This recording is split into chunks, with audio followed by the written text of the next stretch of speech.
أهلا بيكم في حلقة جديدة من بودكاست أيام مراهقتي، البودكاست اللي بنرجع فيه شوية لورا ونفتكر لما كنا صغيرين، لما كنا دايما بنسمع كلمة بتتكرر لنا كتير وهي كلمة عيب.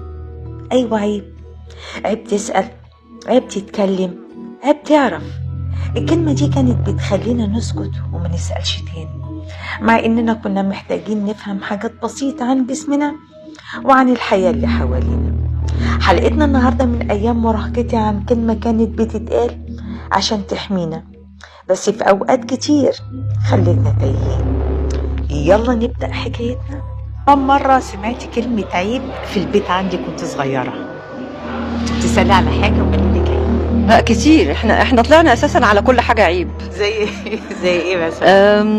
ما تلبسيش قصير قوي، ما تقعديش قدام اخوكي ببنطلون ضيق، ما تكلميش حد ما تعرفوهوش، ابن الجيران اللي جنبك ده ما تمشيش معاه، لو شفتيه ما تمشيش معاه. ولا كلمة عيب على طول من غير ما تسألي؟ طب دوت زود عندك الفضول ولا خلاكي تسكتي؟ لا، خلاني اسكت الحقيقه.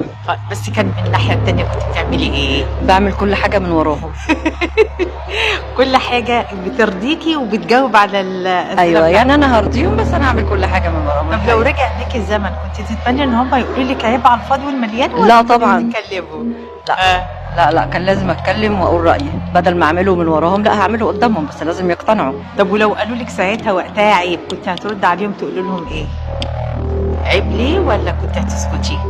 لو رجع بيا الزمن لا ما كنتش اسكت طبعا، كنت لازم اتناقش معاهم، يقنعوني يقنعهم. حتى لو اقحمك وقالوا لك ما انا هقعد اعيط يعني، بس هم الكبار فممكن اسكت شويه، بس برضه هعمل من وراهم كل اللي انا عايزاه يعني عادي. كلمة عيب في رأيك كانت يعني هي الحل ولا كانت لا كان لازم يبقى في حوار؟ لا لازم يبقى في حوار، مفيش حاجه اسمها عيب. لازم يبقى في حوار. يعني احنا الفكره ان احنا من زمان اتربينا على كل حاجه عيب. زي ما انا اقول لك اسمعي، انا الكبيره، حته ان انا الكبيره وانت معتبرني ان انا صغيره ومش لازم افهم، ده ما ينفعش. يعني لو رجع بيا الزمن لا انا هتناقش وهتكلم وهقول رايي، مش هينفع كده. بتعملي دوت مع عيالك؟ الحقيقه لا، انا علمتهم كل حاجه ولازم يبقى لهم راي، واللي عايز يدخل الكليه يدخلها، واللي عايز يرتبط بحد يرتبط بيه، بس طبعا ياخد رايي، بس الراي الاخير ليه. ولو كان ليكوا اسئله فيها عيب من وجهه نظرهم؟ لا بجاوب عليه. بجاوب عليه. كنت عاوز اسال ايه اللي منعك؟ هيقول لك عيب تتكلم كده، عيب تقعد بشورت، عيب تقعد بفانلة حمالات جوه البيت. كنت بسأل أمي على البرد. لما الاقيها تجيلها تقول لي ما تسأليش على ده. عيب. طب ولما هي كانت بتقول لك عيب وما تسأليش كنت بتعملي ايه؟ كنت بسأل من بره. وكنت اعمل ايه؟ وبعد كده بترجعي تاني تسأليهم ولا خلاص نفسيتي قفلت. ولما بسألها بقول لها يعني ايه لما حد يعاكسني يعني، ولا حد يطلع لي يعني كده بره، كنت قاعد اعيط بدموع.